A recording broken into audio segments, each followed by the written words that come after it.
Sebelum kita mulai cerita hari ini, saya mohon Anda bisa menekan tombol subscribe atau langganan saluran ini. Tujuannya agar kisah ini bisa tersebar ke lebih banyak orang yang memiliki situasi yang sama.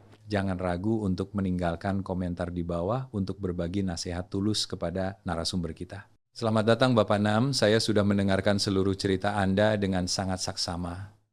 Saya benar-benar mengerti perasaan buntu dan rasa malu yang sedang Anda pikul. Penderitaan Anda ini begitu rumit karena ini adalah penderitaan yang tersembunyi. Orang luar melihatnya, mereka mengira Anda punya keluarga yang harmonis dan tentram. Mereka melihat Anda punya istri yang masih sehat, masih menyayangi, dan mesra dengan suaminya. Mungkin saja orang-orang malah mengucapkan selamat kepada Anda. Mereka mengidamkan bisa seperti Anda, tapi mereka tidak tahu bahwa hal yang dulu sangat Anda banggakan, kecocokan yang sangat mutlak itu, kini justru menjadi beban yang menindih bahu Anda. Setiap hari, hanya orang di dalam situasi Anda yang bisa merasakannya. Ketika salah satu pihak mulai kehilangan ritme karena usia, gairah yang tersisa pada pihak lain, tiba-tiba berubah menjadi tekanan. Tekanan ini adalah ketakutan yang tak terlihat. Ini bukan lagi hanya soal fisik semata. Ini langsung menyentuh harga diri dan martabat sebagai seorang pria. Anda merasa tidak berguna. Anda merasa gagal di dalam kamar tidur Anda sendiri. Perasaan itu. Saya yakin banyak pria di usia kita diam-diam mengalaminya. Tapi tidak ada satupun yang berani mengatakannya seperti Anda hari ini. Mereka memilih untuk diam, melarikan diri, atau memaksakan diri untuk menahannya. Lalu perlahan-lahan mereka jadi sakit secara mental. Keberanian Anda untuk duduk di sini dan mengungkapkan hal yang Anda anggap paling memalukan, itu sudah menjadi langkah awal yang sangat penting untuk kita bisa menyelesaikan masalah ini. Ini bukan jalan buntu, Bapak Nam. Ini adalah hukum alam yang pasti dalam kehidupan manusia.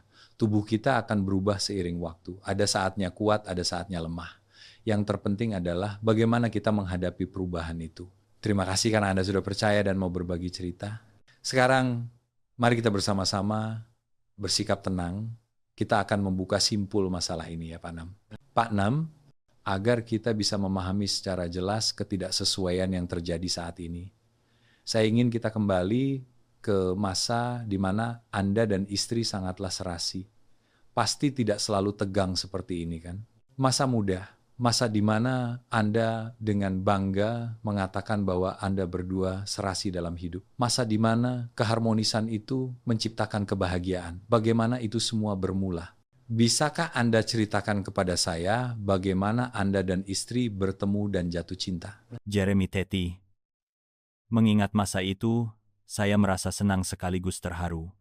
Istri saya, namanya Ibu Hoa. Dari namanya saja sudah terlihat kalau dia wanita yang bersinar. Saat itu, dia adalah seorang guru taman kanak-kanak, sementara saya hanya seorang insinyur rendahan di sebuah pabrik mesin. Dia cantik, kecantikannya itu matang dan penuh dengan semangat hidup.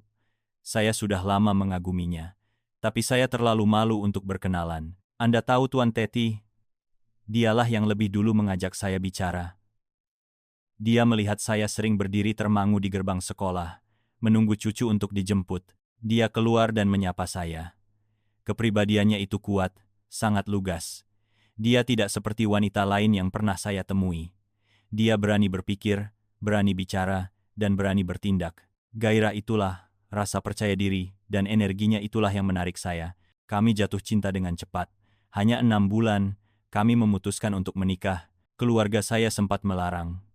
Mereka bilang dia wanita yang keras, akan mendominasi suaminya. Tapi saya tidak peduli. Saya tahu, ini adalah wanita yang saya cari. Seorang wanita yang bisa menjaga api keluarga agar tidak pernah padam. Dan benar seperti yang saya pikirkan Tuan Teti. Selama 30 tahun pertama pernikahan, saya tidak pernah menyesali keputusan itu. Seorang wanita yang proaktif, kuat, dan penuh semangat hidup. Saya bisa membayangkannya. Jadi, kecocokan yang Anda katakan itu hal yang menciptakan kehidupan bahagia bagi Anda berdua saat muda. Bagaimana itu terwujud secara spesifik di tahun-tahun awal pernikahan? Apakah itu hanya keharmonisan dalam kepribadian ataukah lebih dalam dari itu? Tuan Teti, itu jauh lebih dalam dari yang saya duga. Kami serasi dengan cara yang aneh, Tuan Teti. Mulai dari makanan, perilaku, hingga cara kami memandang suatu masalah. Semuanya seperti satu. Istri saya, meskipun kuat, tapi di rumah dia sangat tahu cara merawat suami.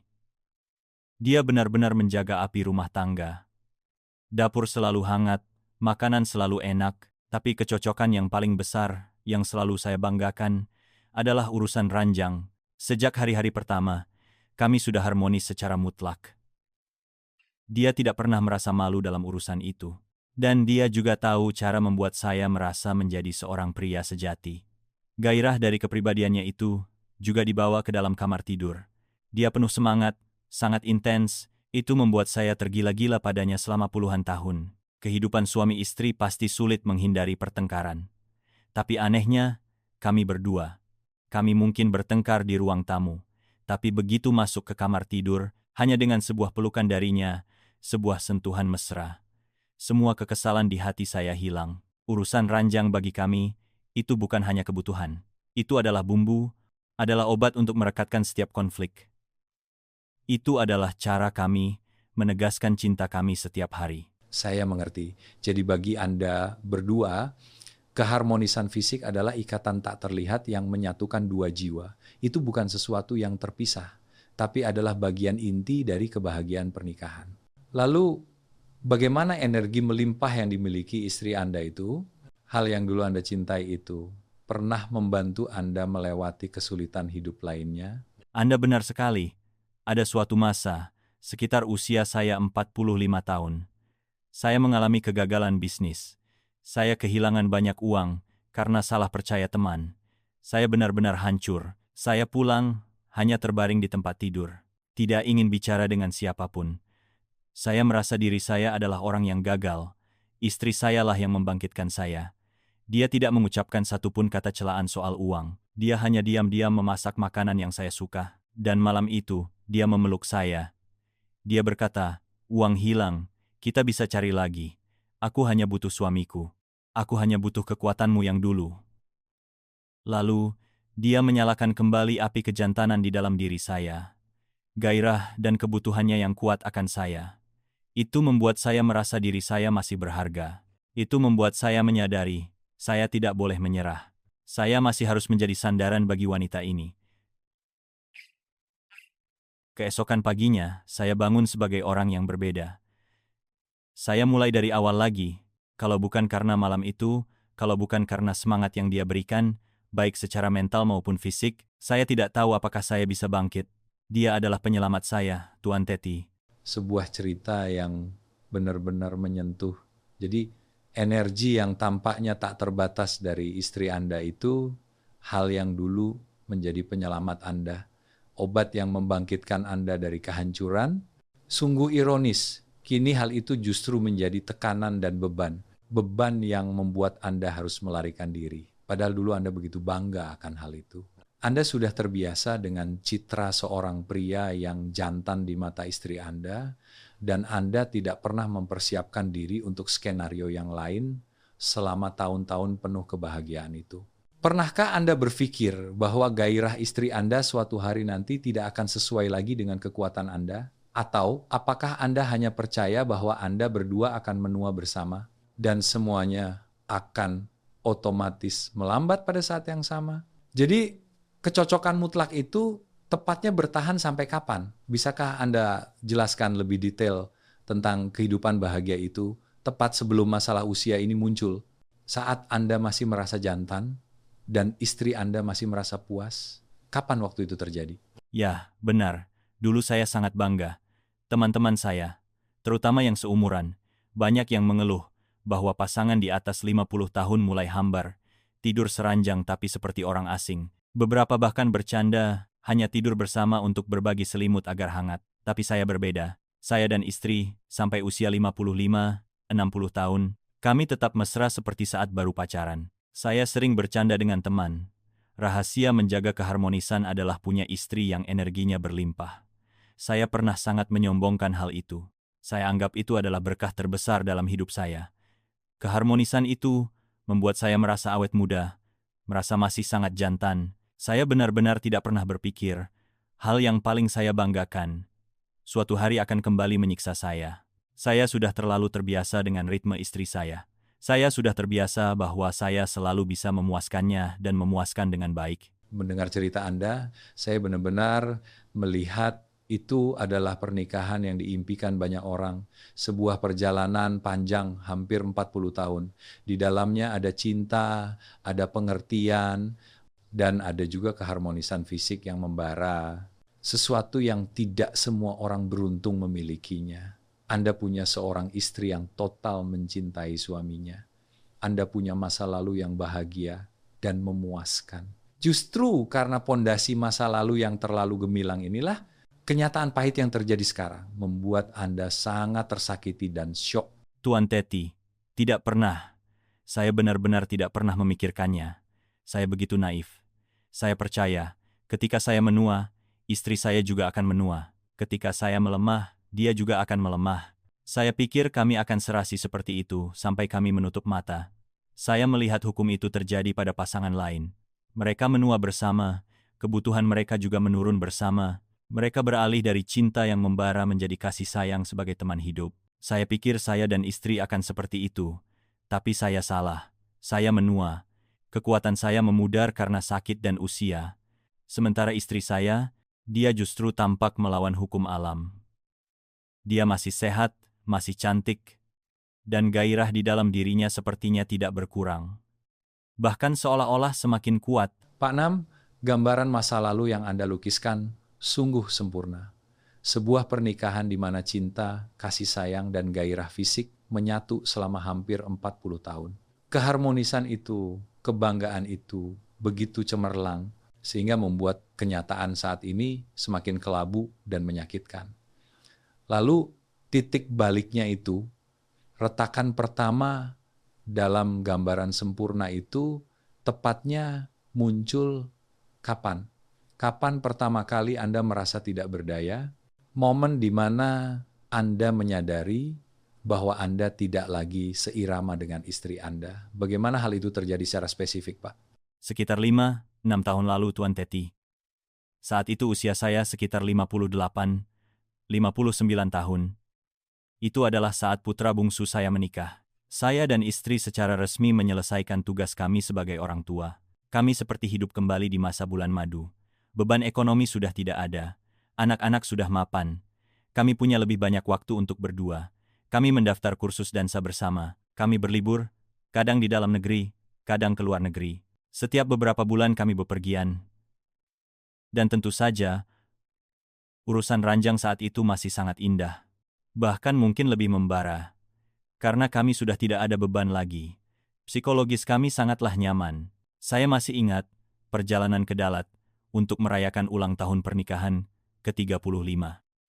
Kami sangat bahagia, seperti pasangan yang baru menikah. Istri saya masih menatap saya dengan tatapan penuh gairah itu. Dan saya masih yakin saya bisa membahagiakannya. Semuanya sempurna, sangat memuaskan. Saya pikir saya adalah pria paling beruntung di dunia ini. Bisakah Anda jelaskan lebih detail tentang perasaan bukan milik Anda itu? Apakah itu hanya kelelahan biasa setelah sakit, atau apakah itu sesuatu yang lebih mendalam? Ya, Tuan Teti, Anda menusuk tepat ke jantung saya. Justru karena dulu indah sekali. Justru karena saya pernah sangat bangga pada istri saya, bangga pada keharmonisan kami, maka sekarang saya merasa begitu terhina. Hal yang paling saya banggakan dari istri saya dulu, sekarang justru menjadi hal yang paling saya takuti. Saya mencintai gairahnya. Saya pernah dihangatkan oleh api itu, tapi kini, api itu hampir membakar saya habis. Saya tidak tahu bagaimana cara memadamkannya. Saya juga tidak tahu harus lari kemana untuk menghindarinya. Saya terjebak di dalam rumah tangga yang saya bangun seumur hidup, Tuan Teti. Ini adalah ironi, sebuah tragedi yang tidak berani saya ceritakan kepada siapapun. Itu adalah kejutan pertama, pukulan telak pada kebanggaan Anda. Lalu setelah malam tanpa tidur itu, bagaimana Anda menghadapinya? Dan apakah ketakutan samar Anda itu menjadi kenyataan di malam-malam berikutnya? Tuan Teti, itu tidak datang seperti badai. Saya tidak langsung melemah dalam sehari 2 hari. Itu seperti hujan rintik-rintik yang terus-menerus, merayap perlahan, meresap, sampai suatu hari, saya terkejut menyadari bahwa saya sudah basah kuyup dalam ketidakberdayaan itu. Semuanya mulai berubah secara nyata. Kalau saya ingat-ingat, itu terjadi sekitar 4 tahun yang lalu, tepat setelah saya menderita demam berdarah yang parah. Saya hampir tidak selamat. Saya terbaring lemah di rumah sakit selama 10 hari. Lalu, harus di rumah untuk pemulihan selama setengah bulan lagi. Berat badan saya turun 6 kilogram. Tubuh saya saat itu lemas seperti daun pisang kering. Selama masa itu, Ibu Hoa masih merawat saya dengan sepenuh hati. Dia membuatkan obat herbal, memasak bubur, membersihkan tubuh saya. Tanpa mengeluh sedikit pun, dia masih penuh vitalitas. Masih menjadi sandaran saya. Sementara saya, setelah sakit itu, saya merasa tubuh saya bukan lagi milik saya. Anda beralih dari menikmati menjadi menanggung beban. Dan saya yakin Ibu Hoa, seorang wanita yang sensitif dan telah bersama Anda bertahun-tahun, dia pasti menyadari perubahan ini. Bagaimana reaksinya saat itu, Pak? Itu lebih dari sekadar lelah, Tuan Teti. Saya melemah secara nyata. Dulu, saya bisa mengangkat karung beras 25 kilogram dari ujung gang ke rumah dengan mudah. Setelah sakit, saya hanya mengangkat galon air 20 liter saja. Tangan saya sudah gemetar dan terengah-engah. Saya naik tangga dari lantai 1 ke lantai 3 rumah saya. Saya merasa sesak napas, jantung berdebar kencang. Tapi saya mengabaikannya. Saya ini laki-laki. Saya hanya berpikir, saya baru sembuh. Tubuh butuh waktu untuk pulih. Saya hanya bergumam, meyakinkan diri bahwa saya hanya perlu makan yang bergizi. Beristirahat beberapa minggu, lalu saya akan sehat seperti dulu lagi. Saya terlalu percaya pada kejantanan saya. Saya tidak menyangka itu adalah tanda kehancuran. Dan malam itu pun tiba. Malam pertama setelah hampir 1 bulan saya pemulihan, ketika saya merasa sudah relatif sehat. Istri saya, seperti kebiasaan puluhan tahun, dia ingin bermesraan. Dia juga harus menahan diri selama sebulan penuh karena khawatir dengan kesehatan saya. Saya mengerti itu. Dan jujur, saya juga sangat menginginkannya. Sudah sebulan berpisah, saya juga merindukannya. Tapi, Tuan Teti, tragedi dimulai tepat pada saat itu. Untuk pertama kalinya dalam pernikahan 40 tahun saya merasa tubuh saya mengkhianati keinginan saya. Dia diam saja, tidak mau menuruti perintah. Pikiran saya masih bersemangat. Tapi tubuh saya tidak mendengarkan. Saya berusaha, saya memaksakan diri. Saya mencoba segala cara untuk menyalakan kembali naluri kejantanan saya. Tapi tidak berhasil. Saya gagal, Tuan Teti. Untuk pertama kalinya, saya gagal dalam hal yang paling saya banggakan. Saya terbaring di sana, keringat dingin membasahi tubuh saya. Saya melihat dengan jelas sorot mata istri saya dalam remang-remang kamar tidur. Itu bukan kemarahan atau kekecewaan.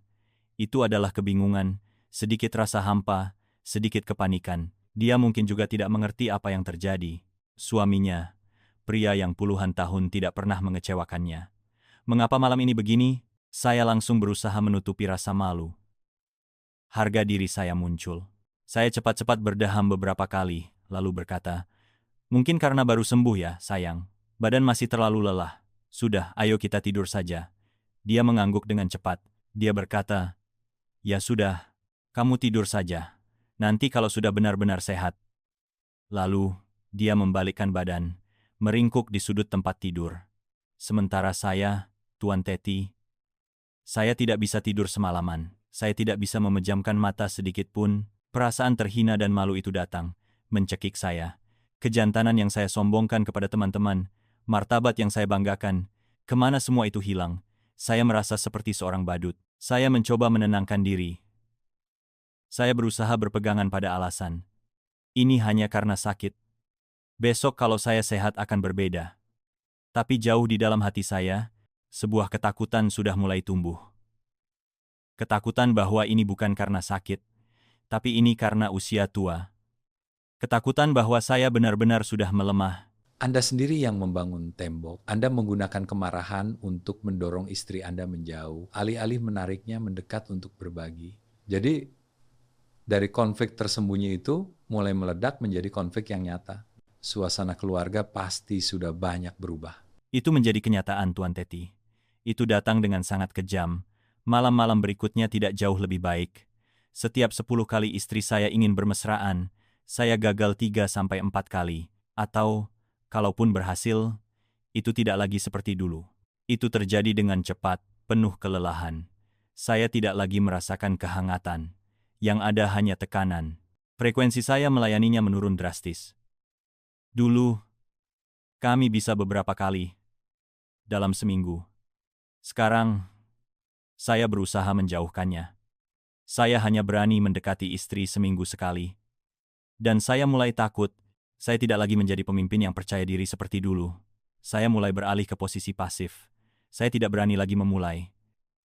Saya hanya menunggu dia meminta, lalu saya akan mengertakkan gigi, memaksakan diri untuk menjalankan tugas. Dan setiap kali saya menjalankan tugas itu, saya melakukannya sebagai kewajiban, sebagai beban. Saya berusaha melakukannya dengan cepat, menyelesaikannya, hanya untuk membuktikan kepadanya dan kepada diri saya sendiri bahwa saya masih bisa. Lalu saya bernapas lega ketika semuanya berakhir. Saya merasa seperti baru saja lolos dari bencana. Semakin Anda menghindar, saya rasa dengan kepribadian Ibu Hoa yang kuat dan kebutuhannya yang memang tinggi, dia tidak akan tinggal diam, dia tidak akan menerima sikap dingin yang tiba-tiba ini dari Anda. Apa yang dia lakukan selanjutnya? Anda benar. Ibu Hoa bukan wanita bodoh, dia sangat sensitif. Dia langsung menyadari perubahan saya. Dia melihat saya menghindar. Dia melihat saya tidak lagi bergairah. Dia melihat saya melakukan semuanya hanya seadanya saja, agar cepat selesai. Dia mulai bertanya kepada saya. Pertanyaan-pertanyaan itu, seperti garam yang ditaburkan ke luka saya. Awalnya, dia bertanya dengan sangat lembut. Mas, kamu kenapa akhir-akhir ini? Pekerjaan di kantor lagi banyak tekanan ya, Mas? Saya hanya bergumam untuk menghindar. Iya, akhir-akhir ini banyak kerjaan. Capek sekali. Saya berpegangan pada alasan pekerjaan itu seperti pelampung. Tapi ketika penghindaran saya semakin jelas, dia mulai curiga. Dia bertanya terus terang, kamu sudah tidak sayang lagi sama aku, atau kamu punya wanita lain di luar? Ya Tuhan, Tuan Teti, pertanyaan itu seperti pisau yang menusuk tepat ke hati saya. Saya tidak punya siapa-siapa, cinta saya padanya masih utuh seperti dulu. Masalahnya adalah, saya tidak mampu. Saya benar-benar sudah melemah. Tapi saya tidak bisa mengungkapkan kebenaran yang pahit itu. Saya tidak bisa mengakui kegagalan saya. Jadi, saya melakukan hal yang buruk. Alih-alih berbagi, saya malah membentaknya. Saya membentak di depannya. Kamu bicara omong kosong apa? Saya bekerja seharian penuh. Sibuk sekali. Kamu tidak lihat? Bisakah kamu mengurangi asumsi dan mengurangi tuntutanmu? Saya menggunakan kemarahan, kemurkaan tanpa alasan, hanya untuk menyembunyikan ketidakberdayaan, kelemahan saya. Usaha Ibu Hoa untuk menghangatkan kembali hubungan di mata Anda yang penuh rasa malu dan rendah diri, justru berubah menjadi pengejaran yang penuh tekanan. Lalu titik ledaknya itu, tetesan air yang membuat cangkir meluap, itu terjadi bagaimana? Berubah 180 derajat, Tuan Teti. Suasana di kamar tidur kami jadi mencekik. Dulu, itu adalah surga, tempat kami saling memanjakan. Sekarang, itu adalah neraka, tempat yang paling saya takuti. Setiap malam tiba, saya mulai mencari-cari alasan untuk bersembunyi. Saya bilang, saya harus mengerjakan proyek tambahan. Saya membawa laptop saya ke ruang tamu dan duduk di sana untuk bekerja. Saya duduk di sana, mengetik sampai jam 11, jam 12 malam. Saya menunggu sampai lampu kamar tidur padam. Saya yakin dia sudah tidur nyenyak. Baru saya menyelinap ke tempat tidur. Saya berbaring membelakanginya. Jantung saya berdebar kencang, takut dia tiba-tiba bangun. Atau, saya beralasan pergi bertemu teman lama, reuni. Saya sengaja minum beberapa botol bir, agar sedikit mabuk. Pulang ke rumah, saya akan berteriak bahwa saya terlalu mabuk. Lalu saya pura-pura tertidur. Saya menggunakan alkohol untuk melarikan diri. Saya menggunakan pekerjaan untuk melarikan diri. Saya menggunakan segala cara, hanya agar tidak perlu menghadapinya. Hanya agar tidak perlu menghadapi kenyataan bahwa saya tidak bisa memuaskannya. Saya menjadi seorang pengecut di rumah saya sendiri. Usaha Ibu Hoa untuk menghangatkan kembali hubungan di mata Anda yang penuh rasa malu dan rendah diri justru berubah menjadi pengejaran yang penuh tekanan. Lalu titik ledaknya itu tetesan air yang membuat cangkir meluap. Itu terjadi bagaimana? Benar seperti yang Anda katakan. Semakin saya menghindar, dia semakin mengejar. Dia tidak menerima kenyataan itu. Dia wanita yang punya kebutuhan tinggi, dia masih sangat bergairah, dia tidak bisa mengerti mengapa saya berubah seperti itu. Dia berpikir saya menghukumnya karena suatu alasan yang tidak dia ketahui. Atau, dia tetap pada kecurigaan bahwa saya punya orang lain di luar. Jadi dia memutuskan untuk merebut kembali suaminya. Dia mulai melakukan hal-hal yang tidak pernah saya duga. Dia mengubah cara dia berpakaian. Dia membeli baju tidur. Saya harus menggunakan kata sangat menggoda. Baju tidur yang puluhan tahun tidak pernah saya lihat dia kenakan. Dia mulai menyemprotkan parfum yang harum. Bahkan saat di rumah, dia memasak makanan yang dulu orang sebut sebagai makanan peningkat gairah. Dia mencari segala cara untuk memberi sinyal kepada saya, untuk menyalakan kembali api yang dulu. Dia secara proaktif memeluk saya dari belakang. Saat saya sedang menonton televisi, dia berbisik kata-kata manis di telinga saya. Tapi Tuan Teti, semakin dia melakukannya, saya semakin tertekan. Tindakan yang dulu akan membuat saya bahagia, sekarang itu seperti pengingat akan kegagalan saya. Saya semakin merasa menyedihkan. Saya merasa dia bukan lagi istri yang saya cintai, tapi seperti seorang penagih utang yang menuntut saya setiap malam. Dan saya, seorang debitur yang bangkrut, tidak mampu membayar. Saya hanya tahu caranya melarikan diri. Dia sudah merendahkan diri, dia sudah berjanji tidak akan menuntut lagi. Bukankah itu yang Anda inginkan? Lalu mengapa Anda tetap tidak mau kembali ke kamar tidur? Itu terjadi, Tuan Teti. Saya ingat betul malam itu. Itu adalah hari ulang tahun pernikahan kami yang ke-40 tahun. Anak cucu mengadakan pesta yang cukup besar untuk kami di restoran. Semua orang senang. Saya juga berusaha terlihat bahagia. Saya sudah membelikannya kalung mutiara yang sangat indah sebagai hadiah. Saya berpikir, hari peringatan yang penting seperti ini, mungkin semuanya akan berjalan damai. Malam itu, setelah pesta selesai, anak cucu sudah pulang semua, tinggal kami berdua di rumah. Saya berpikir kami hanya perlu berbicara, mengenang masa lalu tidur, tapi saya salah. Ketika saya masuk ke kamar tidur, saya lihat dia sudah mandi, menyemprotkan parfum yang wangi, dan dia mengenakan gaun tidur berwarna merah. Sebuah gaun yang belum pernah saya lihat, itu sangat indah dan juga sangat provokatif. Dia menatap saya dengan tatapan yang sama seperti 40 tahun lalu. Tatapan penuh harap, penuh gairah. Dia menginginkan malam peringatan yang sempurna, malam untuk menghidupkan kembali masa muda. Dan saya, Tuan Teti, saya sekali lagi gagal. Kali ini kegagalan total. Saya kaku seperti balok kayu. Keringat saya bercucuran deras. Meskipun AC kamar sudah menyala, saya tidak bisa berbuat apa-apa. Semua usaha saya sia-sia. Perasaan tidak berdaya itu memenuhi saya sampai ke leher. Saya terbaring lemah di tempat tidur terengah-engah. Keheningan menyelimuti ruangan. Itu lebih menakutkan daripada teriakan. Lalu, dia tiba-tiba duduk. Dia tidak lagi diam. Dia menyalakan lampu tidur, dan saya melihat dia menangis. Dia menangis sesenggukan. Dia menatap saya, lalu dia berteriak, "Katakan, katakan yang sebenarnya padaku. Kamu sudah bosan denganku kan? Kamu punya wanita lain di luar kan? Katakan." Dia menangis sambil memukuli dada saya. "Kenapa kamu memperlakukan aku seperti ini? Hari ini hari apa? Kamu juga. Aku harus bagaimana, Tuan Teti? Apa yang bisa saya katakan saat itu?" Saya tidak bisa bicara. Saya tidak bisa bilang, "Ini bukan salahmu. Ini karena aku sudah melemah. Ini karena aku sudah tidak berdaya." Harga diri sebagai seorang pria, citra perkasa yang saya bangun 40 tahun, itu mencekik tenggorokan saya. Saya tidak bisa mengucapkan pengakuan itu, dan saya memilih cara terburuk. Saya juga duduk tiba-tiba, saya membentaknya balik. Saya berteriak lebih keras darinya. "Kamu diam. Bisakah kamu membiarkan saya tenang? Jangan bicara yang tidak-tidak lagi. Saya sudah bilang, saya lelah dengan pekerjaan. Kalau kamu tidak bisa mengerti, ya sudah. Kamu malah cari masalah ya? Saya melimpahkan semua kesalahan padanya.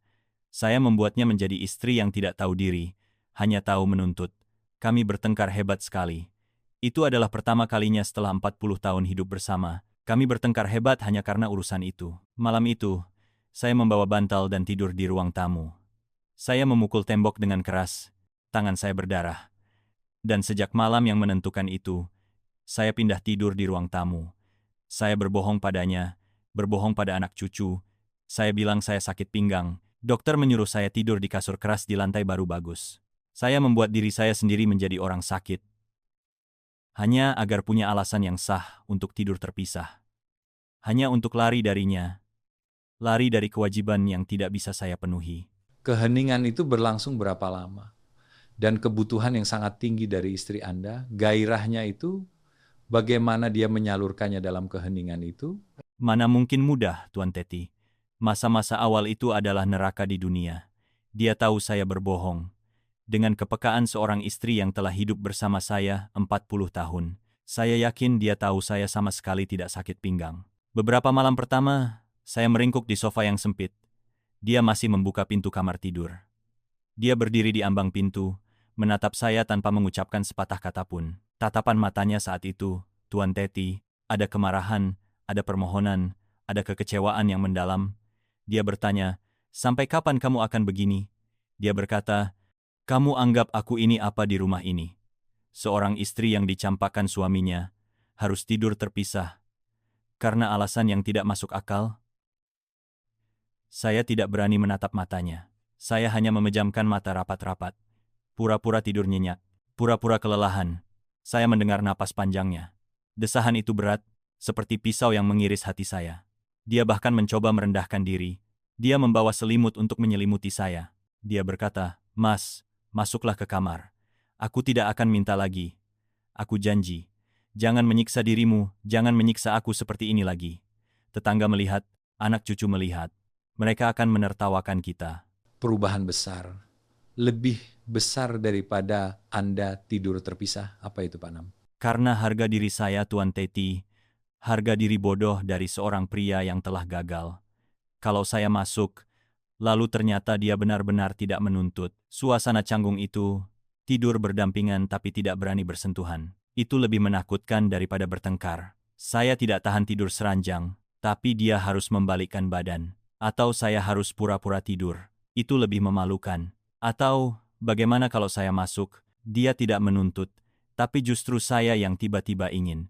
Dan kalau saya ingin tapi tidak bisa, itu akan lebih menyedihkan. Saya lebih memilih tidur di luar sini. Setidaknya saya merasa aman dalam kepengecutan saya. Saya bilang padanya, "Kamu biarkan saya tenang. Pinggang saya benar-benar sakit. Kamu masuk dan tidur sana." Saya tetap terbaring di luar. 1 minggu, lalu 2 minggu. Anak cucu datang berkunjung di akhir pekan. Mereka melihat saya meringkuk di sofa ruang tamu. Mereka terkejut. Mereka bertanya, "Ayah, kenapa tidur di sini? Sofa ini tidak nyaman ya?" Saya harus menggunakan alasan sakit pinggang itu lagi. Saya berbohong kepada anak saya tanpa mengubah ekspresi wajah. Istri saya, dia melihat anak cucu bertanya. Dia malu, dia juga tidak mau aib keluarga terbongkar. Jadi, dia hanya diam. Dia ikut-ikutan dalam sandiwara sakit pinggang saya. Dia berkata kepada anak-anak, "Iya, ayahmu akhir-akhir ini tulang-tulangnya lemah. Tidak boleh tidur di kasur yang empuk." Dan setelah itu, dia tidak lagi berbicara kepada saya. Dia tidak lagi mendatangi saya di ruang tamu. Pak Nam, itu adalah dugaan yang sangat berat, sebuah kecurigaan. Apa yang membuat Anda, seorang suami yang pernah mencintai dan mempercayai istri Anda selama 40 tahun, memiliki pikiran yang menakutkan itu? Itu berlangsung berlarut-larut selama beberapa tahun, Tuan Teti. Begitulah, kami hidup seperti dua teman sekamar. Dua orang yang menumpang di rumah yang sama. Di siang hari di depan anak cucu, kami masih berusaha tertawa dan bicara. Malam hari ketika pintu rumah tertutup, anak cucu sudah pulang. Masing-masing kembali ke kamar masing-masing. Saya ke ruang tamu, dia ke kamar tidur. Sesekali ada malam ketika dia tidak tahan. Dia masih datang ke ruang tamu, masih duduk di samping saya. Dia menangis. Dia berkata, "Aku mohon, Mas, Aku masih cinta kamu, aku masih butuh kamu. Bagaimana kalau kita ke dokter saja? Cukup mendengar dua kata dokter. Saya langsung menyergah seperti binatang yang terluka. Saya menepisnya. Saya bilang saya tidak sakit apa-apa. Kamu biarkan saya tenang. Kamu tidur sana. Saya takut sekali, Tuan Teti. Saya takut pergi diperiksa. Saya takut kebenaran terungkap. Saya takut dokter akan memvonis saya impoten. Saya lebih memilih menerima hidup dalam pelarian ini daripada harus menghadapi kenyataan itu. Dan kemudian, Tuan Teti, semuanya terus merayap. Seperti tumor di rumah saya. Sampai pada titik 3 bulan yang lalu. Itu adalah titik yang saya sebutkan di awal. 3 bulan ini kami belum berhubungan seks. Tapi, ini bukan hanya soal 3 bulan ini. 3 bulan yang lalu, sudah ada perubahan besar. Tunggu sebentar, mungkin dia melakukan itu untuk lebih mencintai diri sendiri. Setelah bertahun-tahun bersedih karena Anda, mungkin dia memutuskan harus hidup untuk dirinya sendiri. Atau mungkin dia melakukan itu untuk menarik Anda kembali, agar Anda melihat dia masih menarik. Tuan Teti, dia tidak menuntut saya lagi. Dia tidak lagi datang ke ruang tamu mencari saya. Dia tidak menangis. Dia juga tidak lagi mengeluh atau menyalahkan saya soal itu. Dia diam-diam menerima. Saya masih ingat betul hari itu. Dia pulang dari suatu tempat. Wajahnya sangat serius. Malam itu dia tidak bicara apa-apa. Dia langsung masuk ke kamar tidur. Dan sejak hari itu, dia tidak pernah lagi membahas masalah ini. Awalnya saya bernapas lega, Tuan Teti. Saya berpikir, syukurlah. Akhirnya saya dibebaskan. Akhirnya dia mengerti dan menerima usia tua.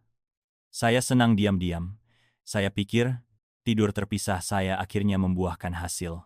Itu membuatnya bosan dan menyerah. Saya mulai merasa lebih nyaman. Saya bahkan berpikir, bagaimana kalau saya kembali ke kamar tidur? Karena dia sudah tidak punya kebutuhan lagi, kita bisa menjadi teman hidup di hari tua. Tapi saya salah. Saya salah besar. Dia tidak kehilangan kebutuhannya. Hanya saja, saya curiga. Dia tidak lagi membutuhkan saya untuk kebutuhan itu. Pak Nam, dia mengunci pintu kamar tidur selama 40 tahun pernikahan. Saya rasa ini adalah pertama kalinya hal ini terjadi, sebuah tindakan yang tegas. Itu seperti sebuah deklarasi. Ini adalah ruang saya, Anda tidak boleh masuk. Bagaimana reaksi Anda ketika mendengar suara klik itu? Seorang istri tiba-tiba berdandan, pulang, larut malam, lalu mengunci pintu kamar. Apakah Anda tidak pernah mencoba menggedor pintu? Apakah Anda tidak pernah menanyainya saat itu juga? Karena dia berubah, Tuan Teti. Dia berubah secara total. 3 bulan ini, dia bukan lagi Ibu Hoa yang murung, kecewa, atau menangis, yang saya lihat selama beberapa tahun terakhir. Dia kembali ceria, dia ceria dengan cara yang aneh. Sebuah keceriaan yang bukan saya yang memberikannya. Dia mulai berdandan. Dia pergi membeli baju baru sendiri. Tidak mengajak saya seperti biasanya. Dia membeli gaun yang dulu dia anggap terbuka, tidak sesuai usia. Gaun yang ketat, baju dengan kerah Sabrina. Dia mewarnai rambutnya. Dia tidak lagi mewarnai hitam atau kokelat seperti dulu. Dia mewarnai cokelat keemasan. Dia memakai kutek merah menyala di kuku tangan dan kakinya. Anda memilih untuk diam karena Anda takut pada jawaban. Anda takut menghadapi konsekuensi dari pelarian yang Anda ciptakan sendiri, tapi keheningan Anda tidak mengurangi kecurigaan. Pasti ada tanda-tanda lain selain berdandan, pergi dansa, dan mengunci pintu kamar. Apalagi yang membuat Anda yakin bahwa dia sedang memiliki ketertarikan lain di luar. Saya juga mencoba berpikir begitu. Saya berharap seperti itu, Tuan Teti. Jika dia berdandan untuk saya, dia pasti akan pamer kepada saya, kan? Dia pasti akan bertanya, "Mas, kamu lihat aku pakai baju ini cantik tidak? Aku terlihat berbeda tidak?" Tapi tidak. Dia berdandan tapi dia tidak pamer kepada saya. Dia berdandan, lalu dia pergi keluar. Dia bilang kepada saya, dia pergi latihan dansa dengan perkumpulan pensiunan. Dansa, Anda ingat, kan? Dulu kami berdua pergi kursus bersama. Sekarang dia pergi sendiri. Setiap malam dia pergi.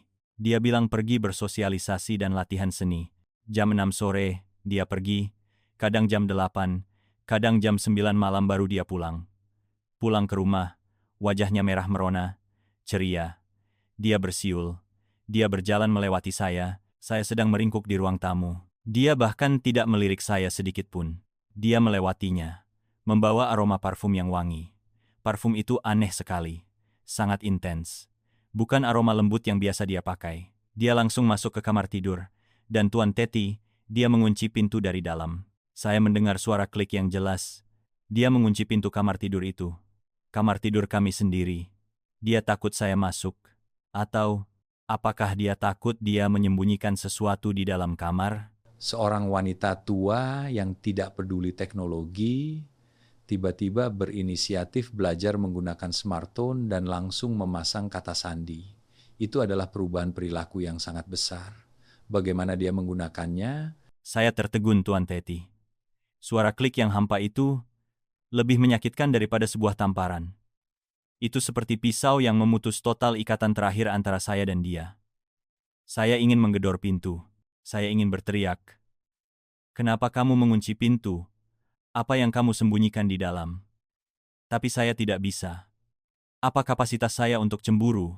Apa kapasitas saya untuk menanyainya? Saya sendiri yang memilih untuk tidur di ruang tamu lebih dulu. Saya sendiri yang mencampakkan, yang menolaknya selama bertahun-tahun. Sekarang dia bebas. Dia mencari kebahagiaan lain. Hak apa yang saya punya untuk bicara? Kalau saya menanyainya, bagaimana kalau dia berkata terus terang di depan wajah saya? Ya, saya punya orang lain. Itu karena Anda. Itu karena Anda tidak berdaya, Anda tidak bisa memberi saya kebahagiaan. Saat itu apa yang harus saya lakukan? Bagaimana saya bisa menanggung kenyataan itu? Saya takut, Tuan Teti. Saya takut pada kebenaran, jadi saya memilih untuk diam. Saya meringkuk di sofa, mendengarkan. Saya mendengar suara dia mondar-mandir di kamar. Suara dia membuka kulkas. Suara dia bersenandung sendirian. Ia senang, dia bahagia dalam dunia pribadinya yang sudah dia kunci rapat-rapat. Sementara saya terbaring di luar pintu seperti orang asing. Seperti orang yang tidak dibutuhkan. Anda melihat dia berkirim pesan dan tersenyum sendirian. Apakah Anda berusaha mencari tahu dia berkirim pesan dengan siapa? Apakah Anda mendesaknya seorang istri tiba-tiba berubah? Mengunci pintu kamar, ponselnya rahasia. Itu adalah tanda-tanda yang sangat jelas, sangat mengkhawatirkan. Apakah Anda tetap diam saja? Ada, Tuan Teti, ada satu hal lagi. Satu hal yang lebih menakutkan daripada gaun baru atau aroma parfum yang intens. Itu adalah ponsel istri saya. 40 tahun ini, dia hanya menggunakan ponsel butut. Dia menggunakannya hanya untuk mendengar dan menelepon saya dan anak cucu. Saya sudah berkali-kali menawarkan untuk membelikannya smartphone, agar dia bisa video call cucu-cucu. Dia selalu menepisnya. Dia bilang, ribet. Saya tidak tahu cara menggunakannya. Mata sudah kabur, memencet-mencet membuat pusing. Dia bersikeras tidak mau. Tapi, Tuan Teti, tepat 3 bulan lalu, bersamaan dengan dia mulai berdandan, dia pergi membeli smartphone model terbaru sendirian. Tepatnya, putra sulung saya yang membelikannya. Dia bilang kepada anak saya, dia ingin belajar menggunakannya agar bisa menelepon cucu. Saat itu saya hanya berpikir sederhana. Dia berubah pikiran. Ingin mencoba teknologi, tapi tidak. Dia belajar menggunakannya dengan sangat cepat. Dia tahu cara menggunakan media sosial. Dia tahu cara mengirim pesan, mengirim gambar, dan yang paling penting Tuan Teti, dia memasang kata sandi pada ponsel itu. Seumur hidupnya dia tidak tahu apa itu kata sandi. Sekarang dia mengunci ponselnya dengan serangkaian angka yang sama sekali tidak bisa saya ketahui. Mendapat reaksi keras dari istri seperti itu. Kecurigaan di hati Anda pasti sudah sebesar gunung setelah bentakan itu. Apakah Anda melakukan hal lain lagi? Apakah Anda mencoba mengintai untuk melihat apa yang dia lakukan di dalam kamar? Dia tidak pernah meninggalkannya, Tuan Teti. Dia memegang ponsel itu sepanjang hari. Saya lihat dia duduk di meja makan sambil terus memencet, matanya terpaku pada layar. Dia membawanya ke toilet, dia membawanya ke kamar mandi. Saya belum pernah melihat dia meninggalkan ponsel itu. Bahkan ketika dia pergi membuang sampah, dia harus membawa ponsel itu. Itu menjadi barang yang tidak bisa dipisahkan darinya. Itu lebih dekat dengannya daripada saya, suaminya selama 40 tahun, dan yang paling mengerikan adalah, saya melihat dia tertawa. Dia tertawa sendirian sambil melihat ponsel itu. Beberapa kali saya lewat, saya melihat dia sedang berkirim pesan dengan seseorang. Mulutnya tersenyum-senyum kecil. Senyum bahagia, senyum puas. Senyum yang sudah lama sekali. Bertahun-tahun tidak pernah saya lihat di bibirnya lagi. Dia tidak tersenyum kepada saya. Dia tersenyum kepada ponsel itu. Dia tersenyum kepada orang yang ada di balik layar itu. Apakah Anda mendengar apa yang dia katakan? Apakah Anda mengikutinya ke sana untuk memergokinya? Saya bertanya, Tuan Teti. Saya tidak tahan lagi. Suatu malam, saya melihat dia duduk di sofa seberang, terus memencet ponsel. Mulutnya lagi-lagi tersenyum kecil. Saya berdeham, saya bertanya, kamu berkirim pesan dengan siapa? Kok senang sekali? Dia terkejut, Tuan Teti. Dia gelagapan, hampir saja menjatuhkan ponselnya. Dia cepat-cepat mematikan layarnya. Lalu dia membentak saya. Nadanya persis seperti saya pernah membentaknya. Kenapa kamu tanya? Teman-teman saya, ibu-ibu di perkumpulan pensiunan. Kamu juga mau mengurusinya? Dia tidak pernah berbicara kepada saya dengan nada seperti itu. Nada yang ketus. Nada seolah-olah saya adalah pengganggu yang ikut campur dalam urusan pribadinya. Lalu dia berdiri tiba-tiba. Dia membawa ponselnya, langsung masuk ke kamar tidur. Dan klik, suara kunci pintu kembali terdengar. Dia melarikan diri dari saya. Dia takut saya melihat apa yang ada di dalamnya. Di dalam ponsel itu, pasti ada rahasia. Sebuah rahasia yang dia tidak ingin saya ketahui. Pak Nam, Anda terbaring di sana, mendengar setiap kata, setiap tawa manja istri Anda dengan pria lain. Saya tidak bisa membayangkan perasaan Anda saat itu. Di satu sisi ada kemarahan, di satu sisi ada penghinaan, dan di satu sisi ada ketidakberdayaan Anda sendiri. Lalu, setelah dia menutup telepon, dia masuk. Apa yang terjadi setelah itu? Apakah Anda langsung duduk tiba-tiba? Apakah Anda menanyainya saat itu juga, malam itu juga? Tuan Teti, saya malu untuk mengakui ini. Tapi saya melakukannya. Saya berubah menjadi seorang pengintai di rumah saya sendiri. Saya bukan lagi seorang suami yang bermartabat. Saya penasaran, saya cemburu. Tapi kecemburuan ini bercampur dengan rasa rendah diri. Jadi saya tidak berani membuat kegaduhan. Saya hanya berani bersembunyi. Saya mulai lebih memperhatikan dia. Saya berpura-pura tidur nyenyak di sofa. Tapi sebenarnya saya hanya menutup mata. Telinga saya tegak, mendengarkan setiap gerakan dari kamar tidur. Dan kemudian saya menemukannya. Tuan Teti, saya menemukan bahwa ini bukan hanya berkirim pesan. Dia juga menelepon. Panggilan telepon rahasia. Saat tengah malam, ketika dia berpikir saya sudah tidur pulas. Sekitar seminggu yang lalu, saya sedang pura-pura tidur, sekitar pukul 11.30, hampir jam 12 malam. Saya mendengar pintu kamar tidur terbuka dengan sangat pelan. Dia berjingkat tanpa alas kaki. Dia berjalan melewati tempat saya berbaring. Saya mengintip. Dia tidak pergi ke toilet. Dia langsung pergi ke balkon luar. Balkon yang dulu kami berdua sering duduk di sana. Minum teh, melihat bulan. Dia pergi ke sana, dan dia menelepon. Anda memilih diam karena Anda takut pada kebenaran. Anda takut bukti perselingkuhannya justru adalah kegagalan Anda. Tapi diam tidak berarti pasrah. Lalu bagaimana dengan keesokan paginya? Ketika amarah, kecemburuan itu sudah sedikit mereda, digantikan oleh kebingungan. Bagaimana Anda menghadapi dia? Ketika Anda sudah yakin 99% bahwa Anda sedang digantikan, Saya tidak berani. Saya takut. Saya takut jika saya keluar ke sana dan memergokinya, maka semuanya akan berakhir. Saya hanya berani berbaring diam. Jantung saya berdebar kencang di dada. Saya menahan napas, mendengarkan. Balkon rumah saya tidak terlalu jauh dari ruang tamu. Malam itu sangat sunyi. Saya tidak mendengar dengan jelas apa yang dikatakan orang di seberang sana. Tapi saya mendengar suara istri saya dengan sangat jelas. Tuan Teti, saya mendengar dia berkata, "Iya, saya tahu. Kamu sudah tidur belum?" Lalu dia tertawa. Ya Tuhan, dia tertawa tergelak-gelak kecil. Suara tawa manja, suara yang semanis madu. Suara itu, Tuan Teti. Suara itu puluhan tahun.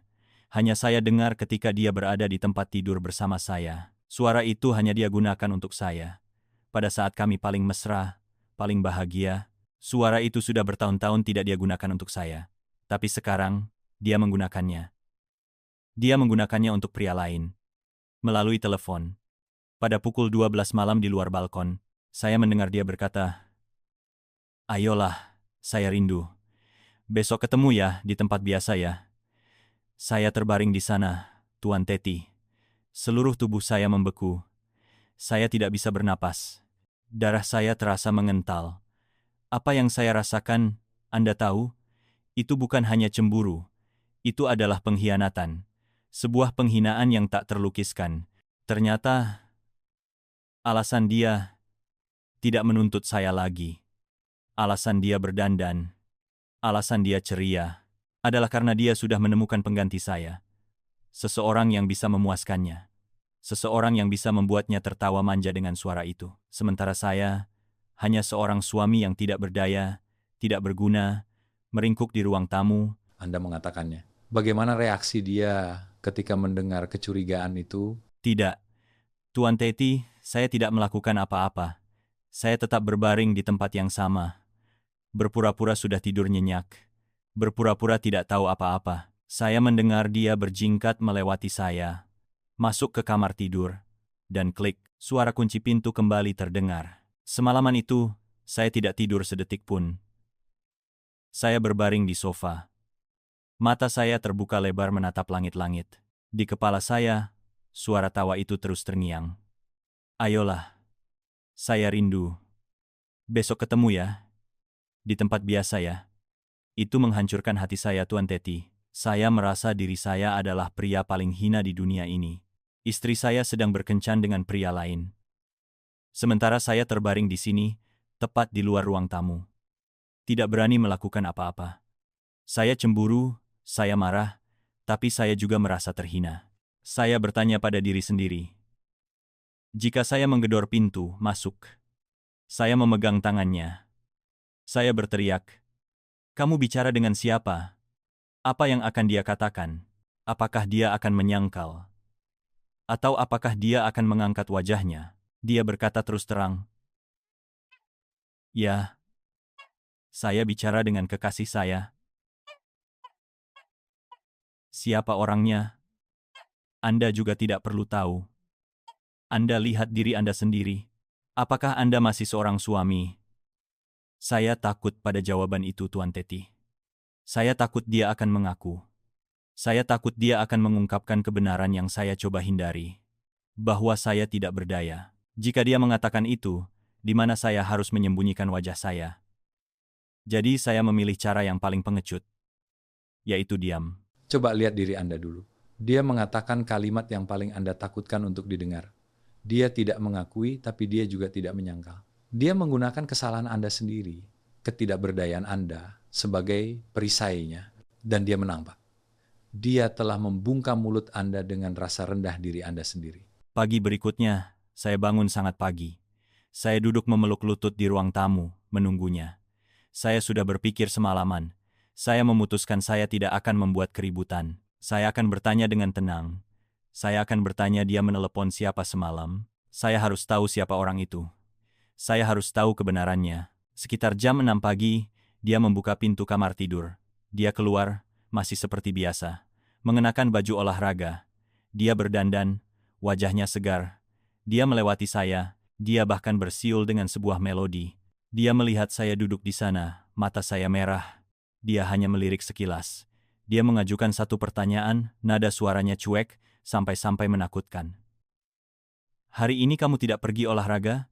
Biasanya saya dan dia masih berolahraga bersama. Sejak saya tidur terpisah, saya juga berhenti. Saya menatapnya. Pertanyaan yang sudah saya siapkan semalaman. Ketenangan yang saya coba bangun, hancur semuanya. Saya tidak bisa membuka mulut untuk bertanya. Karena ekspresi cueknya itu seperti mengatakan kepada saya, "Anda bukan siapa-siapa. Anda tidak punya hak untuk bertanya kepada saya." "Kamu mau pergi kemana?" Dia berbalik mengernyitkan dahi menatap saya. "Saya mau olahraga." "Kamu bertanya aneh sekali. mau olahraga atau mau melakukan hal lain. Saya terlanjur mengucapkan kalimat itu. 3 bulan ini Anda bilang Anda belum berhubungan intim. Tapi itu bukan hanya belum, melainkan tidak bisa. Seluruh waktu 3 bulan ini Anda hanya hidup dalam neraka kecurigaan ini? Dia terdiam sesaat, wajahnya berubah. Saya berpikir dia akan terkejut, dia akan panik. Tapi tidak Tuan Teti, dia sama sekali tidak takut. Dia melemparkan tatapan kepada saya, tatapan yang tercampur antara penghinaan dan rasa kasihan. Lalu dia tertawa kecil. Kamu mau berpikir bagaimana? Silakan. Saya sudah hidup dengan kamu 40 tahun. Sekarang baru saya tahu kamu pria macam apa. Coba lihat diri Anda dulu. Sebelum kamu mulai menyelidiki, mulai mencurigai istrimu. Setelah dia mengatakan itu, dia tidak mau bicara sepatah kata pun lagi. Dia membuka pintu. Bam! Dia membanting pintu, meninggalkan saya duduk membeku di ruang tamu. Dan puncak dari 3 bulan neraka itu apa? Detail apa, bukti apa yang membuat Anda tidak bisa membohongi diri sendiri lagi? Yang membuat Anda harus percaya bahwa istri Anda benar-benar punya orang lain di luar? Benar, Tuan Teti, dia menang. Saya duduk di sana, tidak bisa berbuat apa-apa. Saya merasa kecil, menyedihkan. Saya ingin mengikutinya. Saya ingin mengintai dia berolahraga dengan siapa. Tempat biasa itu di mana? Tapi saya tidak berani. Saya takut. Dan kemudian, keadaan semakin buruk. Setelah bentrokan yang gagal itu, dia seperti mendapat keberanian. Dia tidak lagi mencoba menyembunyikan apa-apa. Dia pergi dansa, pergi bersosialisasi lebih sering. Dulu hanya pergi malam. Sekarang dia pergi di sore hari juga. Dia berkata kepada saya, "Hari ini perkumpulan ada acara. Hari ini teman saya traktir. Hari ini saya makan di luar." Dia tidak lagi makan malam di rumah.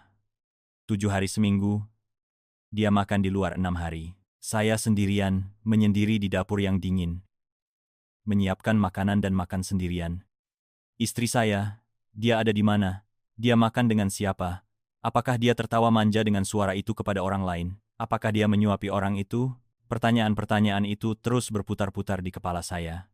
Itu membuat saya tidak nafsu makan, tidak bisa tidur nyenyak. Saya jadi kurus kering. Dari seorang pria berusia 64 tahun, saya terlihat seperti pria tua berumur 70 tahun. Sementara Anda kurus kering, layu karena pikiran. Istri Anda justru terlihat berseri-seri, sebuah kontras yang sangat kejam. Pak Nam, itu adalah momen yang mengerikan. Anda berdiri di sana, tangan Anda memegang bukti yang tidak bisa disangkal. Dia keluar, berhadapan langsung dengan Anda. Bagaimana adegan itu terjadi? Apakah dia panik? Apakah dia berlutut, memohon, atau menyangkal? Apa reaksinya? Ya, benar. 3 bulan neraka. Dulu saya takut dia menuntut karena saya tidak bisa memenuhinya. Sekarang saya takut dia tidak menuntut lagi, karena dia sudah ada orang lain yang memenuhinya. Tuan Teti, apakah Anda mengerti perasaan ironis ini? Saya tidak tahu lagi saya mau apa. Di satu sisi saya ingin dia tidak punya siapa-siapa. Pulanglah dan siksa saya lagi. Saya lebih rela disiksa karena ketidakberdayaan, daripada diselingkuhi dengan rasa hina. Tapi pada saat yang sama, saya juga takut. Saya takut dia kembali, dia menuntut lagi. Lalu saya gagal lagi. Lalu dia kecewa lagi. Lalu dia punya alasan untuk mencari pria lain. Saya terjebak di antara dua ketakutan itu. Takut melemah dan takut dikhianati. Dan sepertinya, kedua ketakutan itu terjadi pada saat yang bersamaan. Dia tidak membela diri. Dia menyerang Anda balik. Dia menyerang kerendahan hati dari tindakan menggeledah itu. Lalu Anda, apa yang Anda lakukan? Apakah Anda diam saja terhadap serangan itu? Tuan Teti, ini dia. Tepat 3 hari yang lalu, saya memutuskan saya harus mencari bukti. Saya tidak bisa hidup dalam ketidakpastian ini lagi. Saya harus tahu siapa orang itu. Hari itu dia bilang dia akan pergi ke acara. Dia masuk ke kamar mandi. Dia membawa ponselnya. Tapi dia lupa satu hal. Dia lupa tidak mengunci pintu kamar tidur. Saya seperti seorang pencuri. Saya berjingkat, saya menyelinap masuk ke kamar tidurnya. Kamar tidur kami berdua, yang sekarang jadi kamarnya. Aroma parfum menyengat. Pakaian dan gaun dibuang sembarangan di tempat tidur. Saya langsung menuju lemari pakaian. Saya mengobrak-abrik. Saya tidak tahu saya mencari apa. Saya hanya mencari sesuatu yang aneh. Sebuah hadiah, sebuah surat, Dan saya menemukannya. Bukan surat, itu ada di dalam tas yang biasa dia pakai untuk dansa. Itu ada di saku paling dalam, sebuah kotak kecil, Tuan Teti, sebuah kotak obat. Saya membukanya. Itu bukan obat penyakit. Saya tidak tahu bahasa Inggris, tapi saya melihat gambar di sana. Saya melihat, saya mengerti itu apa. Itu adalah sesuatu yang digunakan untuk pelumas saat berhubungan intim. Ya Tuhan, Tuan Teti, istri saya, seorang wanita 60 tahun, dia membawa barang itu di dalam tasnya. Dia membawanya pergi dansa. Dia membawanya pergi ke acara. Dia membutuhkannya untuk apa? Dia tidak kering. Dia wanita yang bergairah, kan? Lalu dia membawanya untuk digunakan dengan siapa? Digunakan dengan pria mana? Pria yang lebih muda dari saya, atau pria yang juga lemah seperti saya, sehingga dia harus membantunya. Saya tidak tahu lagi. Saya berdiri di sana, kedua tangan saya gemetar, saya hampir roboh ke lantai. Tepat pada saat itu, pintu kamar mandi terbuka. Dia keluar. Dia melihat saya berdiri terpaku di kamarnya. Tangan saya masih memegang kotak obat itu. Anda benar-benar hancur di tempat. Lalu istri Anda, setelah melampiaskan semua dendam, semua kata-kata pedas itu kepada Anda, apa yang dia lakukan? Panik. Memohon. Tidak, Tuan Teti. Tidak ada sedikit pun kepanikan di wajahnya. Dia menatap saya, lalu dia menatap ke bawah, ke kotak obat di tangan saya. Saya sudah siap secara mental bahwa dia akan berteriak. Dia akan menyangkal, dia akan berkata, "Bukan, kamu salah paham. Ini punya teman saya cuma pegang." Saya berharap dia menyangkal. Meskipun itu adalah kebohongan yang canggung, saya akan percaya. Tapi tidak, Tuan Teti. Dia sangat tenang, menakutkan. Dia hanya mencibir. Dia tertawa. Dia tertawa dengan senyum yang lebih pahit, lebih menghina daripada 1000 makian. Lalu dia berbicara. Suaranya sedingin es, sangat menusuk tulang belakang saya. Dia berkata, "Kamu menggeledah barang-barang saya? Sejak kapan kamu berubah menjadi pria rendahan yang mengintai, menggeledah tas istrinya, Pak Nam?" Dia memanggil nama lengkap saya. Tuan Teti, cara dia memanggil nama saya sangat asing, sangat menjijikkan. Pak Nam, saya sudah mendengarkan seluruh tragedi Anda. Itu sudah mencapai puncaknya 3 hari lalu. Anda berdiri di kamar tidur, tangan Anda memegang bukti. Istri Anda, Ibu Hoa, bukan hanya tidak menyangkal, tapi juga mengakui. Dia menggunakan kata-kata yang paling kejam, dia menyebut Anda tidak berguna, gagal untuk menghina Anda, lalu dia dengan santai pergi memenuhi janji kencannya. Semuanya sudah jelas seperti siang hari. Apa yang akan dilakukan seorang pria normal ketika dikhianati dan dihina sampai sejauh itu? Mereka akan marah, membuat keributan. Mereka akan memanggil anak-anak atau mereka akan langsung menulis surat cerai. Tapi Anda, 3 hari ini Anda hanya duduk di sana menanggungnya. Lalu Anda datang mencari saya. Apa yang menahan Anda? Titik buntu terakhir Anda. Alasan yang membuat Anda tidak bisa meledak, tidak bisa menyelesaikan masalah ini sendiri. Apa itu sebenarnya? Mengapa Anda tidak bisa menyelesaikannya dengan tuntas, Pak? Saat itu saya tidak peduli lagi dengan harga diri. Bukti itu terasa panas di tangan saya. Saya gemetar. Saya tidak bisa lagi menahan ketenangan. Saya mengangkat kotak obat itu di depan wajahnya. Saya meraung. Saya berteriak seperti orang gila. Ini apa? Katakan padaku ini apa? Kamu bawa ini pergi dansa? Kamu bawa ini pergi ke acara dengan pria mana? Siapa pria itu? Katakan. Saya kehilangan akal. Saya menyerbu ke arahnya. Saya pikir dia akan mundur. Tapi tidak, dia berdiri diam. Dia membiarkan saya mendekat, lalu dia melakukan satu tindakan yang membuat saya mati rasa. Dia mengulurkan tangan. Dia merebut kotak obat itu dari tangan saya dengan tegas. Dia melemparkannya kembali ke dalam tasnya. Serak! Lalu dia mengangkat wajahnya, menatap lurus ke mata saya. Dia mengucapkan setiap kata dengan jelas. "Iya. Terus kenapa? Ya Tuhan, Tuan Teti. Anda dengar itu?" Dia berkata, "Iya. Terus kenapa?" Itu adalah sebuah pengakuan. Pengakuan tidak langsung, tapi lebih menyakitkan daripada pengakuan langsung. Dia tidak peduli menyembunyikannya lagi. Dan Anda, apa yang Anda lakukan? Telinga saya berdengung. Saya tidak bisa mendengar apa-apa lagi. Saya hanya melihat mulutnya bergerak. Lalu saya mendengar suara yang kejam itu. Dia berkata, "Saya butuh itu. Kamu mengerti? Kamu mengerti? Kamu tanya saya pakai itu dengan siapa? Saya pakai dengan siapapun. Itu bukan dengan Anda. Anda adalah suami yang tidak berguna, seorang pria yang gagal." Dia berteriak di depan wajah saya. "Anda tidak bisa memberikannya kepada saya, jadi Anda tidak punya hak melarang saya mencari apa yang saya butuhkan. Anda keluar dari kamar saya sekarang. Lihat diri Anda sendiri. 4 tahun ini Anda memperlakukan saya seperti apa? Anda menganggap saya seperti orang sakit, seperti monster yang hanya tahu menuntut. Anda mencampakkan saya. Sekarang Anda berani menggeledah barang-barang saya? Kapasitas apa yang Anda miliki?" Setiap kata, setiap kalimat, itu seperti asam. Itu disiramkan tepat ke wajah saya. Dia sudah mengatakan semuanya. Dia bilang saya tidak berguna. Dia bilang saya gagal. Dia bilang saya tidak punya hak. Dia telah membongkar semua kesengsaraan saya. Tepat di kamar tidur ini. Tempat yang dulu, saya adalah raja. Tempat yang dulu, saya membuatnya bahagia. Kini, saya berdiri di sana seperti seorang penjahat. Saya tidak bisa berdiri tegak lagi, Tuan Teti. Saya terhuyung. Saya harus berpegangan pada tiang tempat tidur. Kaki saya lemas. Saya tidak bisa mengucapkan sepatah kata pun. Saya ingin memakinya balik. Saya ingin menamparnya karena dia mengkhianati saya. Tapi saya tidak bisa. Karena apa yang dia katakan adalah kebenaran. Saya memang tidak berguna.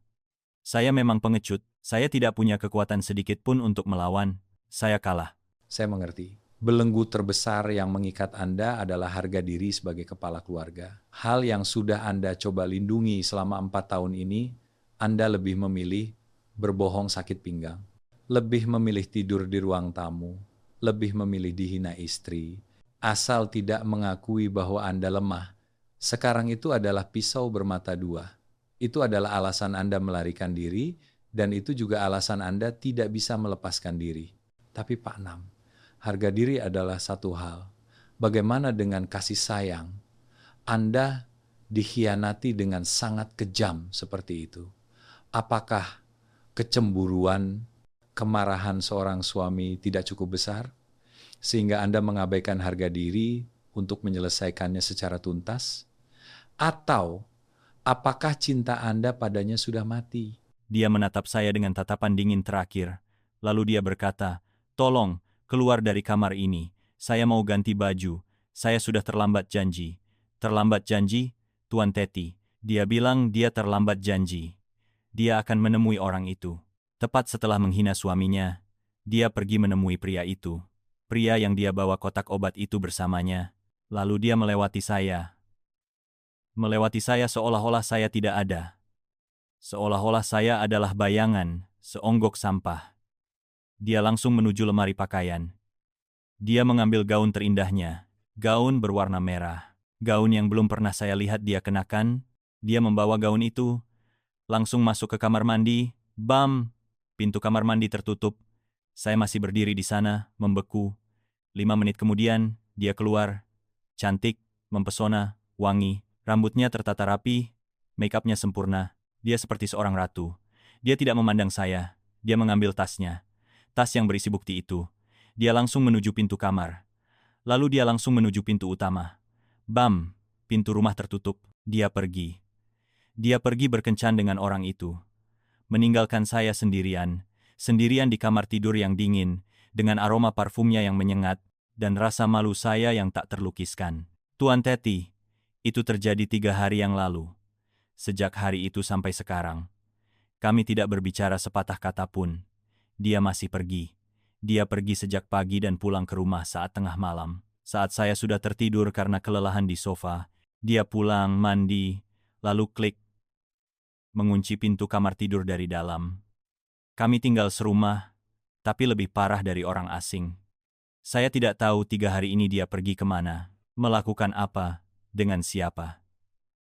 Dan kalau saya bertanya, dia juga tidak akan menjawab. Saya tidak tahu harus berbuat apa lagi, Tuan Teti. Inilah tragedi yang saya ceritakan di awal. 3 bulan ini kami tidak berhubungan intim, karena saya tidak bisa, dan karena dia sudah punya orang lain, Pak 6. Anda berada dalam lingkaran setan yang tidak bisa dipecahkan oleh siapapun. Anda tidak bisa mengatakan kebenaran karena harga diri. Tapi Anda juga tidak bisa berpisah karena kasih sayang. Anda marah sekaligus sayang. Anda ingin mempertahankan, tapi Anda tidak tahu bagaimana caranya ketika Anda sudah tidak berguna.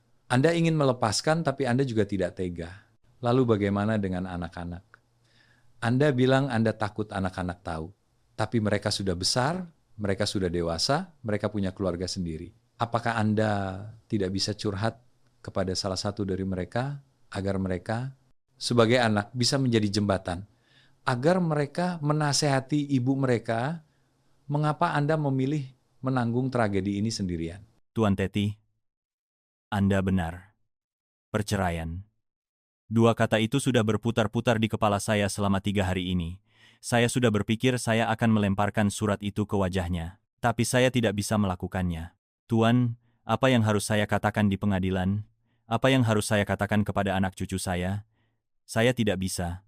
Masa saya harus pergi ke pengadilan? Saya berdiri di depan putra, menantu, putri dan menantu saya. Saya mengatakan, ayah dan ibu bercerai karena ayahmu sudah terlalu lemah. Ayahmu tidak bisa memuaskan ibumu, jadi ibumu harus mencari pria lain. Ya Tuhan, hanya memikirkannya saja, saya sudah tidak berani. Penghinaan ini, saya lebih baik mati daripada harus mengatakannya sendiri di depan anak cucu. Saya adalah seorang ayah. Saya adalah seorang kakek sepanjang hidup saya. Saya adalah tiang penyangga.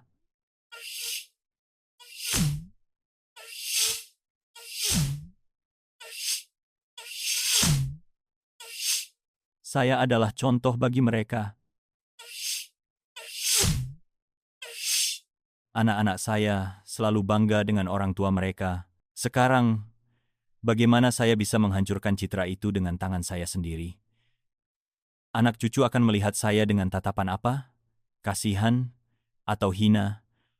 Orang luar akan menertawakan seluruh keluarga saya. Mereka akan berbisik di belakang. Lihat si Nam tua itu. Usia 60-an, masih diselingkuhi istrinya. Dan diselingkuhi karena tidak bisa berfungsi. Saya tidak akan bisa hidup, Tuan Teti. Harga diri sebagai seorang pria yang sudah saya pertahankan bertahun-tahun ini. Kalau sekarang terbongkar, saya juga akan mati.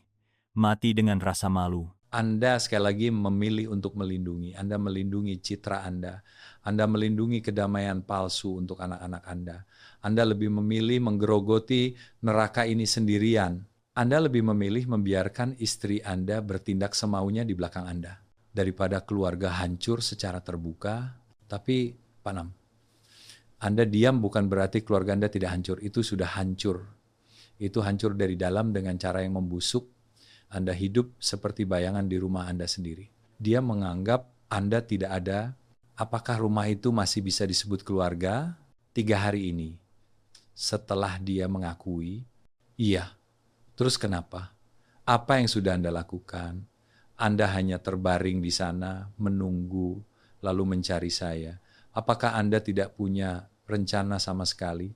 Ketidakmampuan Anda untuk bertindak itu, bagaimana spesifiknya? Kalau saja cinta itu mati, saya tidak akan menderita begini, Tuan Teti. Jangan menertawakan saya. Meskipun dia memperlakukan saya seperti itu, meskipun dia menghina saya, dia pergi dengan pria lain. Tapi di lubuk hati saya masih menyayanginya. Saya tidak tega, Tuan Teti. 40 tahun hidup bersama. Itu 40 tahun. Bukan 4 hari atau 4 bulan. Saya tidak bisa melupakan hari-hari yang kami lalui bersama. Dia pernah menjadi penyelamat saya. Anda ingat, dia membangkitkan saya ketika saya gagal, hancur. Dia mengorbankan masa mudanya, melanjutkan 2 anak yang baik dan berbakti kepada saya. Saya marah sekali, saya benci sekali. Saya benci dia tidak mengerti saya. Saya benci dia kejam, membuang kasih sayang suami istri. Tapi begitu saya membayangkan perpisahan, membayangkan rumah ini tidak ada dia lagi. Dia membawa koper keluar dari rumah, atau saya yang harus membawa koper pergi. Betapa dinginnya rumah ini. Saya tidak berani memikirkannya. Tuan, saya takut kehilangan dia. Saya masih ingin dia menjadi istri saya, meskipun dia membuat saya sakit sampai mau mati. Anda takut bercerai. Lalu, bagaimana dengan pilihan lain? memaafkan. Tidak bisa Tuan Teti. Sama sekali tidak bisa.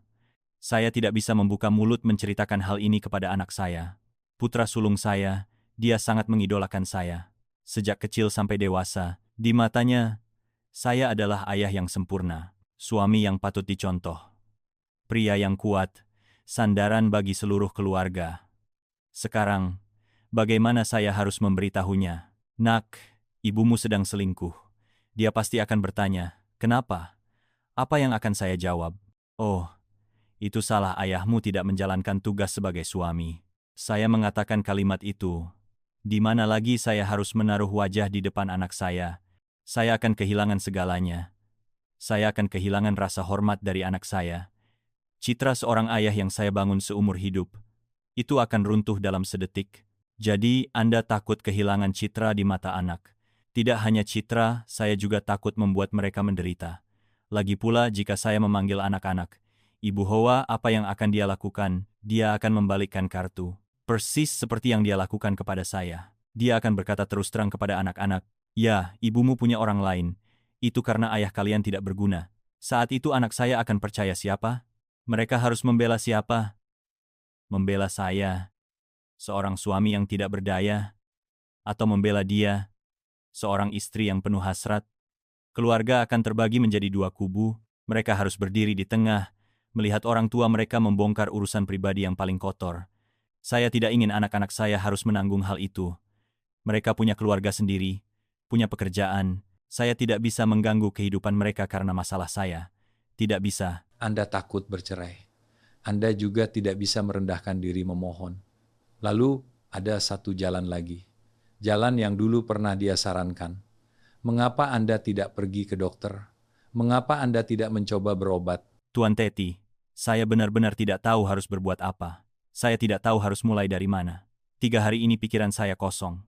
Saya seperti orang yang kehilangan jiwa. Saya duduk, saya berbaring, saya melihat ke pintu. Saya menunggunya pulang. Saya berpikir, bagaimana kalau saya benar-benar menulis surat cerai? Saya tidak akan mengatakan alasannya. Saya hanya akan mengatakan, kita sudah tidak cocok lagi. Saya lemparkan ke wajahnya untuk melihat bagaimana reaksinya, tapi saya takut. Bagaimana kalau dia benar-benar menandatanganinya?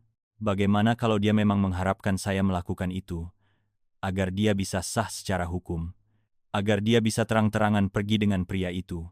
Saat itu, saya akan kehilangan segalanya. Saya kehilangan istri, saya kehilangan keluarga, saya juga kehilangan harga diri. Karena orang-orang akan bergosip pasti Sinam itu yang melakukan kesalahan. Makanya istrinya meninggalkan dia. Saya tidak berani mengambil risiko itu. Saya mengerti, Pak Lam. Anda sudah mendorong diri Anda sendiri ke dalam posisi yang serba salah. Memaafkan, saya juga sudah berpikir, bagaimana kalau malam ini dia pulang? Saya akan berlutut, saya akan membuang semua harga diri saya akan memegang tangannya, saya akan mengakui semuanya, saya akan berkata, saya minta maaf, saya tahu saya sudah lemah, saya tidak berdaya, saya mohon, jangan pergi lagi. Tinggallah di rumah bersama saya, kita menjadi teman hidup di hari tua. Saya tidak butuh apa-apa lagi. Saya hanya butuh kamu. Saya sudah berpikir seperti itu, Tuan Teti, tapi saya tidak bisa melakukannya. Kalimat hinaan Anda adalah orang yang tidak berguna, itu terus terngiang di telinga saya. Dia sudah menghina saya sebegitu rupa. Sekarang saya malah berlutut memohon, apalagi saya ini, apakah saya masih seorang pria, dan apakah dia akan menerimanya, atau dia justru akan semakin menghina saya? Dia akan menginjak saya dan pergi, seorang wanita yang masih bergairah seperti itu. Apakah dia akan menerima seorang teman hidup yang tidak berguna? Saya tidak percaya, Tuan Teti. Saya tidak percaya. Anda sudah membawa saya dari masa lalu yang gemilang ke masa kini yang pahit dan akhirnya ke titik buntu yang Anda dorong sendiri. Anda tidak berani bercerai karena takut kehilangan harga diri di depan anak cucu.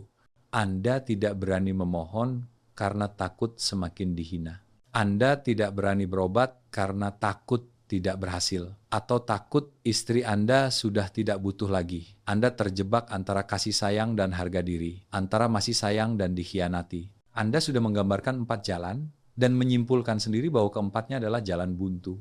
Saya juga sudah memikirkannya, Tuan Teti. Saya berpikir, bagaimana kalau sekarang saya diam-diam pergi ke dokter? Saya berobat, saya minum obat, saya sehat lagi seperti dulu. Saya akan merebut kembali istri saya dari tangan pria itu. Saya akan membuktikan padanya, sayalah suaminya. Tapi Tuan Teti, saya takut. Saya takut pergi diperiksa. Bagaimana kalau dokter berkata, usia segini, penyakit ini tidak bisa ditolong? Bagaimana kalau saya minum banyak obat, tapi tidak juga membaik? Maka saya akan semakin putus asa. Dan bahkan, jika saya sehat kembali, tubuh saya mungkin sehat, tapi hati istri saya, jiwanya, sudah pergi bersama pria itu. Apakah saya bisa merebutnya kembali? Atau, apakah dia sudah bosan dengan saya? Apakah dia sudah kecanduan dengan hal baru dari pria itu? Saya sehat kembali, tapi dia tidak membutuhkan saya. Itu akan lebih memalukan daripada saat saya lemah. Benar, Tuan Teti. Anda lihat, saya terjebak. Saya tidak punya jalan keluar sama sekali. Maju tidak bisa, mundur juga tidak selesai. Mengatakan yang sebenarnya kepada anak-anak, itu memalukan. Keluarga hancur, dia menanggungnya. Saya hidup seperti mayat hidup. Saya diselingkuhi setiap hari. Memaafkan, memohon, saya tidak bisa melakukannya, dan dia juga tidak membutuhkannya. Bercerai dengan tegas, saya tidak tega, saya masih sayang. Berobat untuk merebutnya kembali, saya takut terlambat. Takut dia sudah tidak cinta lagi. Saya tidak tahu lagi saya harus berbuat apa. Saya seperti berdiri di tengah persimpangan. Tapi keempat jalannya adalah jalan buntu. Saya benar-benar buntu. Tuan Teti, saya tidak tahu harus bagaimana. Saya mohon berikan saya jalan keluar.